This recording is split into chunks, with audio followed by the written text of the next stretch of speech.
আসলে মুরগি পালার মূল বিষয় হচ্ছে ১ম ব্রুডিং করা। ব্রুডিং করা যে না জানে তার জন্য আসলে মুরগি পালাটা খুবই কষ্টসাধ্য ব্যাপার-স্যাপার।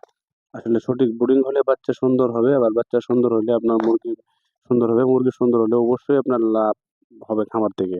তাই আসুন আমরা আসলে জেনে নেই সঠিকভাবে কিভাবে মুরগি ব্রুডিং করবেন, মুরগির ব্রুডিং এ কি মেডিসিন ইউজ করবেন সেইগুলো সম্পর্কে আমাদের ধারণা থাকা উচিত। সে সম্পর্কে আমরা আসলে জানি। জানার জন্য এই বিস্তারিত ভিডিওটা দেখেন। দেখলে আসলে আপনারা জানতে পারবেন মুরগির বাচ্চার ব্রুডিং কি করতে হয় এবং কি মেডিসিন ইউজ করতে হয়। তো আসুন আমরা আলোচনায় আসি। আসসালামু আলাইকুম। আপনারা দেখেন আমরা আসলে যে ব্রুডিংটা কিভাবে করতে হয়, ব্রুডিং এ সর্বপ্রথম আপনার যে প্রয়োজনীয় প্লেন শিট যদি আপনার বাচ্চা বেশি হয়, প্লেন শিট দরকার। প্লেন শিটের পরে হচ্ছে আপনার তুষ আনতে হবে। তুষ দেওয়ার পরে আপনার তুষগুলা এভাবে বিছাইয়া দিবেন।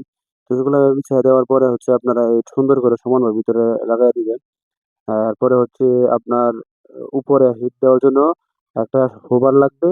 হুবারের মধ্যে অবশ্যই আপনার হিট বাল্ব লাগাইতে হবে ১০০ ওয়াটের বা ২০০ ওয়াটের তাপমাত্রা অনুযায়ী বাল্ব লাগাইয়া দিবেন।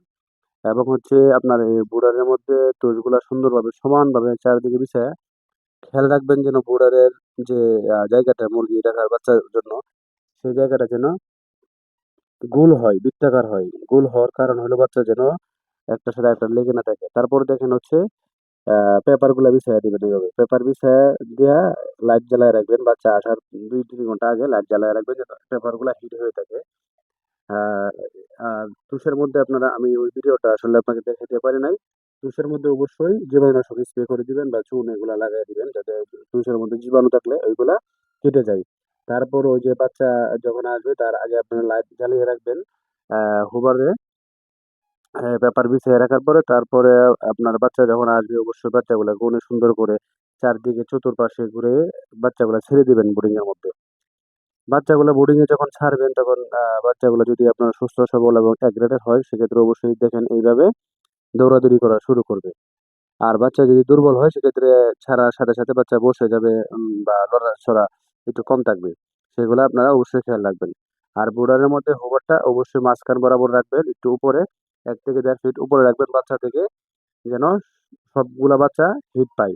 এবং আপনারা একটু খেয়াল করে যদি আপনার সম্ভব হয় প্রতিটা হোভারের মধ্যে আপনারা হচ্ছে অটো কন্ট্রোলার লাগিয়ে দিবেন যেন তাপমাত্রা কম বেশি না হয়। এখন আসি আমরা মেডিসিন বিষয় নিয়ে। বাচ্চা হচ্ছে আপনার বোর্ডিং এ ছাড়ার পরে আপনারা ১ম যে মেডিসিনটা দিবেন সেটা হচ্ছে লাইসোভিট। লাইসোভিট মেডিসিন দিবেন ১ম ৬ থেকে ৮ ঘন্টা এটা ইউজ করবেন।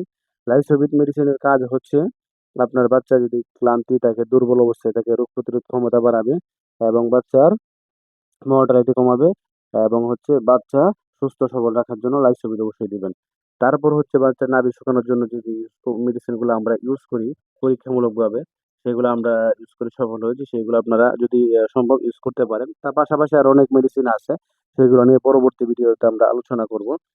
তো আপনারা হচ্ছে বাচ্চা বোরিং এর জন্য নাভি শুকানোর জন্য আমরা যে অ্যান্টিবায়োটিক গুলা ইউজ করি, একটা হচ্ছে অ্যামোক্সিসিলিন, সেটা আপনার রেনাটা কোম্পানির পাওয়া যায়।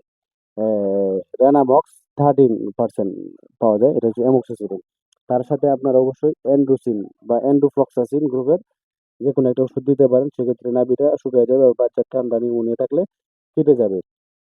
এটা একটানা ১ দিন থেকে ৫ দিন পর্যন্ত ইউজ করবেন। সাথে বাচ্চা যদি আপনার আ ঠান্ডা বা একটু দুর্বল থাকে, বাচ্চা যদি আ ভিটামিনের অভাব হয় সেক্ষেত্রে অবশ্যই আপনারা ভিটামিন A-D3 ইউজ করতে পারেন।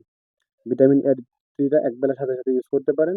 আর যদি বাচ্চা কোনো প্রতিবন্ধী হয়, দেখা দেয় এরকম সমস্যার মধ্যে পড়েন, সেক্ষেত্রে আপনারা ওই অ্যামোক্সিসিলিন, তারপর হচ্ছে এন্ডোসিন, ভিটামিন A-D র পাশাপাশি থায়াবিনটা ইউজ করতে পারেন। সেক্ষেত্রে আপনাদের বাচ্চা যদি প্রতিবন্ধী থাকে, সেটা অবশ্যই কেটে যাবে, সুস্থ হয়ে যাবে। যদি প্রতিবন্ধী না হয় সেক্ষেত্রে থায়াবিন ইউজ করার দরকার নেই। এই হলো ৪ দিন বা ৫ দিন পর্যন্ত মেডিসিন। তারপরে হচ্ছে আপনার ৫ দিনের জন্য ভিটামিন A-D দিবেন একবেলা সারাদিন ১২ ঘন্টা।